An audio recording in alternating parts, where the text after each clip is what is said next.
Olá, seja muito bem-vindo a esse canal, que Deus lhe abençoe, que você e sua família nesse momento estejam gozando de muita alegria, muita paz e muita saúde. Ó Deus eterno e todo-poderoso, Pai cheio de misericórdia, Criador de todas as coisas visíveis e invisíveis, sejam dadas ao Teu nome todo louvor, toda honra, toda glória, e seja manifestado em nós o Teu poder, a Tua força, a Tua graça. Dá-nos, ó Pai, os dons do temor, da piedade, da fortaleza, do conhecimento, do entendimento, da sabedoria e do conselho. Aumenta em nós, Senhor, o dom da fé. Fortifica em nós o dom da profecia.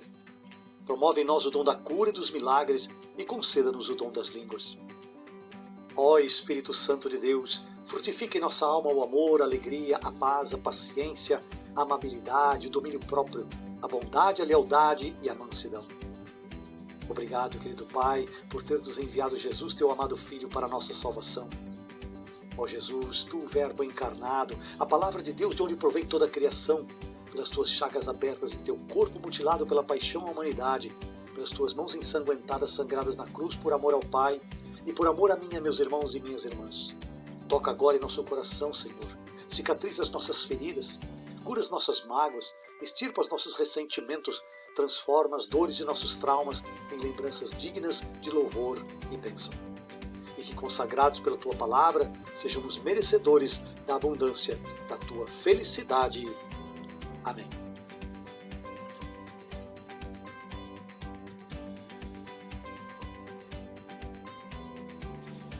O Salmo 93 nos diz assim: O Senhor reina, de esplendor se veste. O Senhor se reveste e se cinge de poder. Está firme o mundo, jamais será abalado.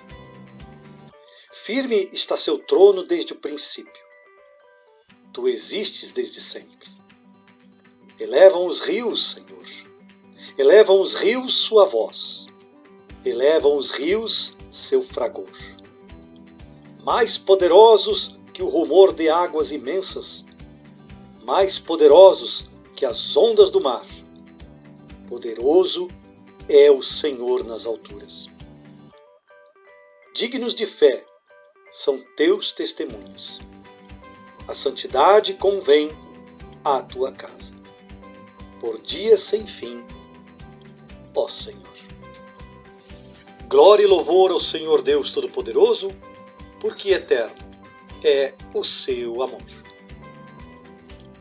O Salmo 93, ele começa dizendo que Deus reina e com esplendor se veste.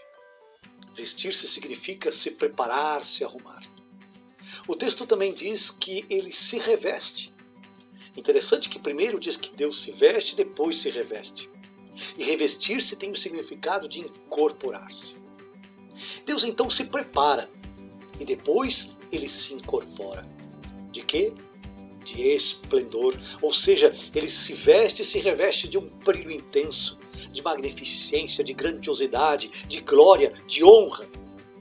E o texto continua dizendo que ele se cinge, ou seja, ele se envolve de poder e o seu trono é inabalável.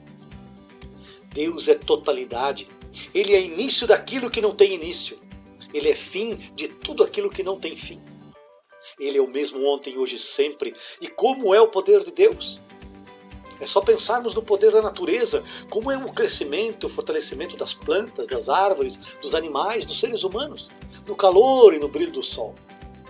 Mas a gente pode ir mais adiante se pensarmos no poder do furacão, do terremoto, do tsunami, da erupção vulcânica. Todas essas coisas são criações de Deus. E elas acontecem de forma natural a partir de tudo aquilo que Ele criou. O poder de Deus não pode ser de maneira nenhuma mensurado, descrito, apenas imaginado. O Salmo inclusive diz que Ele é mais poderoso que o rumor das águas imensas.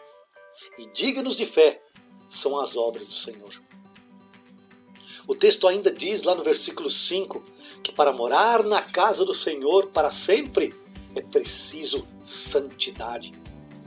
E o que é santidade? Aí nós vamos nos reportar a carta de Romanos, lá no capítulo 12. São Paulo vai nos apresentar um roteiro com 23 passos para a santidade.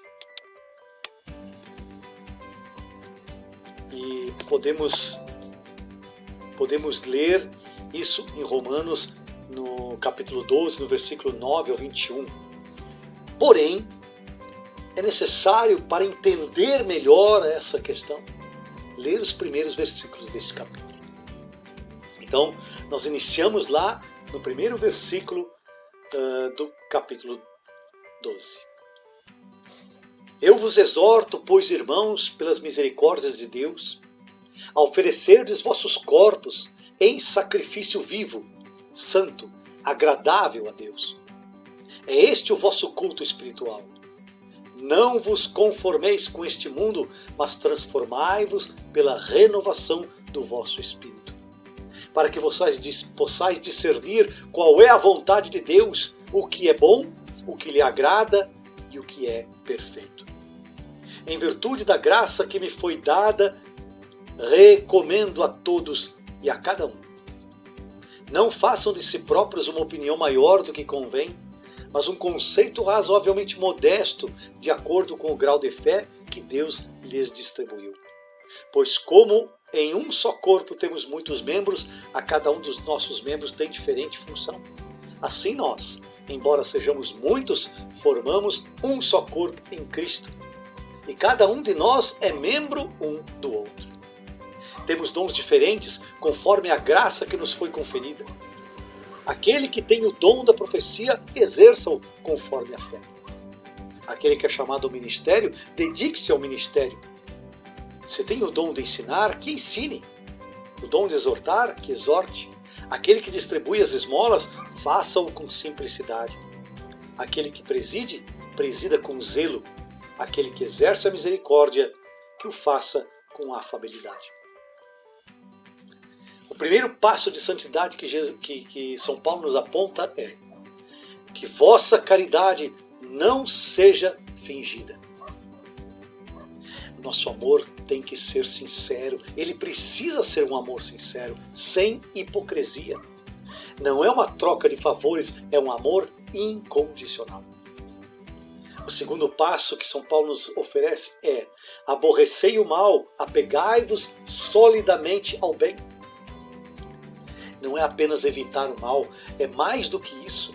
Além de não permitir pensamentos negativos e destrutivos, é detestar o mal, é ser inimigo da maldade.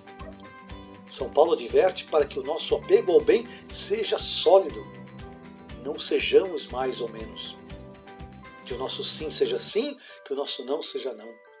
Pois aquilo que é morno, o Apocalipse já nos diz que Deus vomita. Terceiro passo, amai-vos mutuamente com afeição terna e fraternal. É o mandamento que Jesus nos deixou, amarmos-nos uns aos outros como Ele nos amou. Amar o próximo como a nós mesmos. Quarto passo, adiantai-vos em honrar uns aos outros. Ou seja, antes de eu ser honrado, aplaudido, elogiado, eu preciso honrar primeiro, eu preciso aplaudir primeiro, eu preciso elogiar primeiro. 5. Não relaxeis o vosso zelo. Zelar é cuidar. Precisamos nos cuidar, aplicar em nossa vida a prevenção, nos proteger em relação a tudo que vem do mundo. 6. Sede fervorosos de espírito, é ter um espírito decidido, saber o que se quer e onde se quer chegar.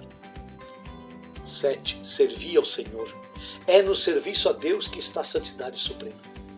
8. Sede alegres na esperança, pacientes na tribulação e perseverantes na oração. Não esmorecer nas dificuldades. Na esperança viver com alegria, rezando sempre, também através de nossas atitudes. 9. Socorrei as necessidades dos fiéis. Se o nosso irmão está necessitado, eu tenho a obrigação de ajudar. Ajudar sempre. 10. Esmerai-vos na prática da hospitalidade. Esmerar é aperfeiçoar, sempre buscar a gentileza, ser acolhedor, ser cordial. 11. Abençoai os que vos perseguem. Jesus falou isso nas bem-aventuranças. Orai pelos vossos inimigos, abençoai os que vos perseguem e caluniam. 12.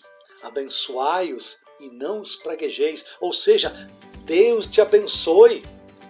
Ele fala alguma coisa contra você, você fala, Deus te abençoe, mas sem murmuração e sem reclamação. Esta frase que Jesus está nos dizendo. 13. Alegrai-vos com os que se alegram, chorai com os que choram. Alegrar-se com as notícias boas, rezar pelas coisas que não deram certo também é importante, mas sem reclamação, sempre com palavras positivas e construtivas. 14.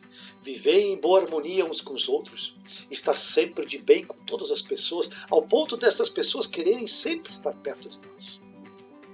15. Não vos deixeis levar pelo gosto das grandezas. É o que diz o Eclesiástico 5. Não te apoies nas riquezas, não digas bastam meus recursos, não deixes que tua força te leve a seguir as paixões do teu coração. 16. Afeiçoai-vos com as coisas modestas. É ser discreto, é ser moderado, é ser simples. 17. Não sejais sábios aos vossos próprios olhos. Aqui entra aquela palavra que falo tanto, não praticar o achismo. Ter a certeza daquilo que é preciso falar, daquilo que é preciso fazer, daquilo que é preciso realizar. Não baseado em nossas próprias sabedoria, mas na sabedoria do Espírito Santo. 18. Não pagueis a ninguém o mal com o mal. Se alguém lhe golpeia a face, disse Jesus, oferece a outra. Se uma pessoa lhe pede a túnica, Jesus fala, dele também o manto. 19. Aplicai-vos a fazer o bem diante de todos os homens. Sempre fazer o bem. Não ter vergonha de ser honesto. Não ter vergonha de ser justo e bom. 20. Se possível, quanto depender de vós, vivei em paz com todos. São Paulo em Efésios nos diz que devemos amar suportando, ou seja, sujeitando-nos, fazendo muitas vezes não a nossa vontade. 21. Não vos vingueis uns dos outros, caríssimos, mas deixai agir a ira de Deus, porque está escrito, a minha vingança, a mim exercer a justiça, diz o Senhor, em Deuteronômio 32, 35. A vingança pertence a Deus, jamais fazer justiça com as próprias mãos. 22. Se o teu inimigo tiver fome, dá-lhe de comer. Se tiver sede, dá-lhe de beber. 23. Não te deixes vencer pelo mal, mas triunfa do mal com o bem. Queridos, o bem sempre prevalecerá, a não ser que eu me feche, eu tranque a porta para esse bem. Triunfar é ganhar, obter a vitória sobre a maldade. E o texto termina dizendo, procedendo assim, amontoarás carvões em brasa sobre a tua cabeça. Está escrito lá em Provérbios 25, 21. Louvado seja nosso Senhor Jesus Cristo, para sempre seja louvado. O Senhor te abençoe e te guarde. O Senhor te mostre a sua face e conceda-te a sua graça. O Senhor volva o seu rosto para ti e te dê a paz. Em nome do Pai, do Filho e do Espírito Santo. Amém.